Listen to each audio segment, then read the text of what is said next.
What's good, YouTube? Flash Beats back. Another video, real quick.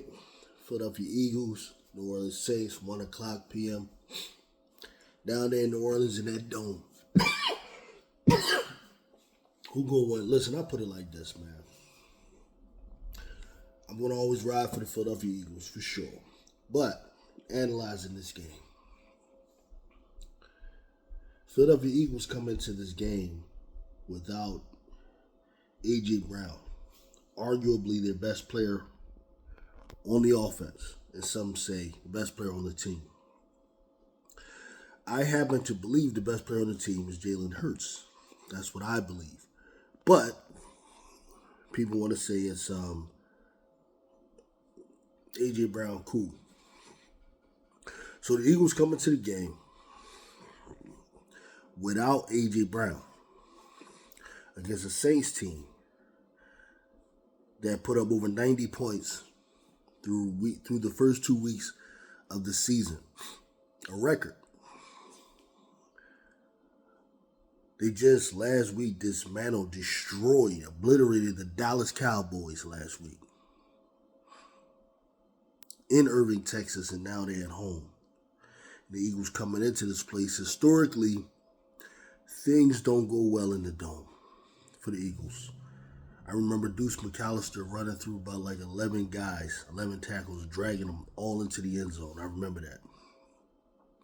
I remember Pat Swilling and I think they had Sam Mills, all these crazy guys way back in the day, just swarming and just being annoying. But I also remember Eric Allen running back a 92-yard touchdown return. Like, I could go on and on and on. Just remember Eagles Saints moments and stuff like that. But it's hard, man. It's hard. I put it like this. The Saints, a lot of the pressure to me is on the Saints, though. The pressure's on them because they're the team that's 2-0. If the Eagles come into New Orleans without A.J. Brown and beat the Saints, the narrative is going to be that the Saints just might be frauds. That's the thing about it. That's the thing about it, because why would you lose to the Eagles in this type of a situation? Because right now, I think coming into the year, as far as predictions for the NFC, I think there's about 4 or 5 teams that people were typically predicting. San Francisco 49ers, Detroit Lions, Green Bay Packers, Philadelphia Eagles, and maybe the Rams. Some were throwing the Rams in there. Some little Seattle or Dallas, right? Now, if you look, the Saints got to be kind of, as far as hot starts, they might be, in that consideration, depending on if their car can be consistent, all those different things, right? Health, all those things factor in. If they were to lose this game, especially with Lattimore coming back, I believe he's playing, I think they'd be looking at fraud. So the Eagles, it's really, the pressure is not there. I mean, the pressure always there because Philly is Philly, but it's not like, you know what I mean? When they do their self-analyzation of themselves, they know this is a tough spot. This is really a tough spot for the Eagles. During the game, as you know, I'm a ride, but if I got to pick one right now, everything points to the Saints to me. Everything points to the Saints to me. You look at the way they're playing, and then the Eagles, it's not that the Eagles are playing the worst football. So they really should be 2-0, all things considered. But if we could pull this out, the Philadelphia Eagles, if we could pull this out, this would really, really impress me big time. For real. Going into New Orleans, no A.J. Brown, and beat the red hot Saints right now, who just dismantled the Cowboys. I don't want to hear nothing. I'm going to be talking real reckless to everybody. I'm going to be talking reckless to everybody if the Eagles could pull this off. So We will see about how all that goes.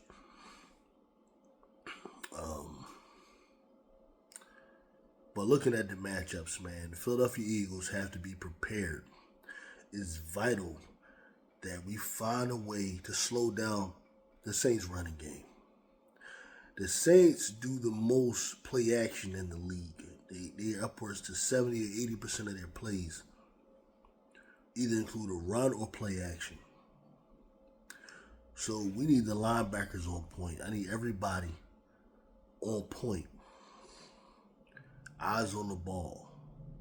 Deciphering whether or not they're running or passing. You see, that type of playbook will confuse you because you're constantly in a bind.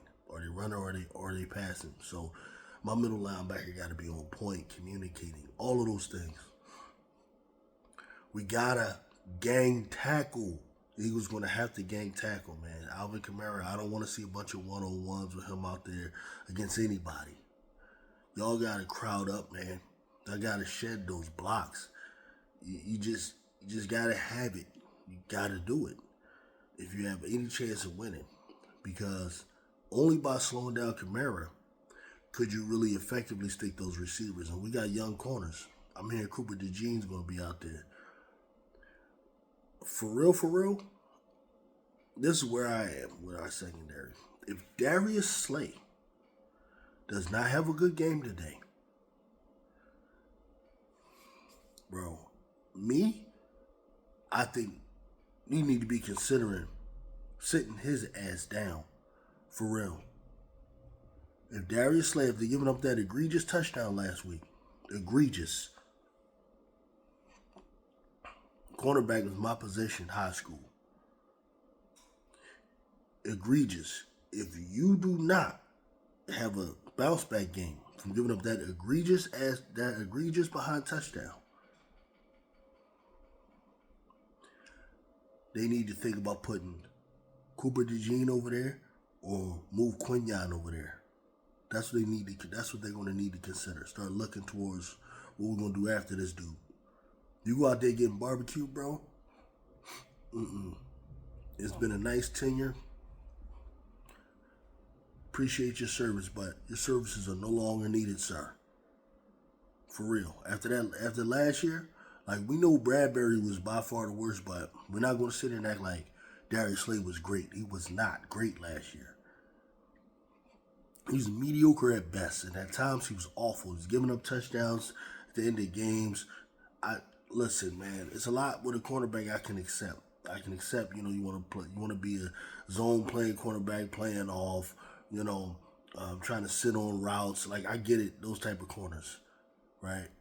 But the Cardinals' sin is to give up touchdowns, bro. You can give up completions. You don't care about high completion percentage because you're trying to coax a guy into something. I don't mind all them little mind games that you might play with the quarterback and that you might play with the receiver. I don't mind that. But giving up touchdowns, bro, you're giving up way too many touchdowns, man. No. So we need Darius Slay definitely on point. Reed Blankenship, I think we got to really start considering maybe throwing Avonte Maddox right there, maybe Cooper. I don't know. But I don't like the fact that we can't send a lot of blitzes because you can't trust the back end. You know why you can't trust the back end? It's because you have Reed Blankenship back there. And then you got CJ, who just have been making mistakes first couple of weeks. He's just not on point. Physically, he can handle it back there. We know that. Athletically and all of that, I believe. But he's just making mistakes. Either getting the wrong read, taking the wrong angles. So this limits what we can do as far as blitzing. So now he can't do what he wants, which is get pressure with 4. Maybe this is the day that the line wakes up. I don't know. Or maybe we'll continue to see that this line just ain't it right now. Jalen Carter, are you going to be a game wrecker at some point? Today would be a really good day for Jalen Carter to be a game wrecker. cause a turnover, a fumble, get Kamara down, get a couple of sacks on third down. How about Jalen Hunt? Maybe he needs more snaps because Bryce Huff, they need to consider like maybe we could play him at linebacker, you know, and just blitz him or something like that. He's not a defensive end yet. He hasn't shown me to be a defensive end. So I don't know about Bryce Huff.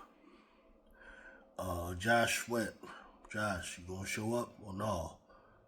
Been waiting, bro. Like it's been like 10 games when you had a sack. Like, really? Really? Okay. Nolan Smith. I don't know. I don't know what's going on with Nolan Smith. I gotta take some time to study him, a little closer. I know this is his first year really getting snaps. I'm gonna give him a little bit of time. I'm gonna give Nolan Smith a little bit of time. I think if he wants it, Nolan Smith. I think if he wants to be a player, he will be. You just gotta get that time. He's still an elite athlete. He still runs a 4.4 and all those things. Those guys don't grow on trees. It may be a matter of coaching, at this point for me, to make him into something. But how smart of a player is he? All those things are important. So I don't know. But he got his Georgia brothers there, man, the Kobe and all them. So I don't know. Hopefully they work that out, man. If Fangio was worth his weight in salt and all that type of stuff, he'll figure it out, man, how to use these athletes that we have. But the main matchup is going to be our secondary versus their receivers.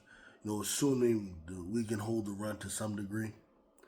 I'm interested, man. Olave versus, I guess it'll be Slay. For me, it would be like, I would just let him go up against Quinyon or Cooper.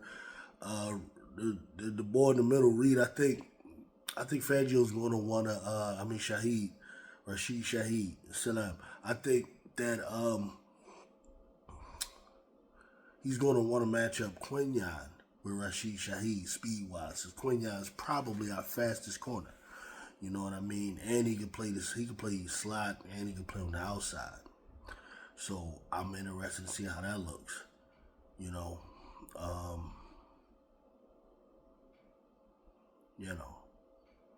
So these are all things we gotta look at, man. But right now, it's a game that's gonna be it's gonna be tough. It's gonna be tough. So I see y'all later, man. I might actually go live during the game at some point. Just be on the lookout. All right, peace out.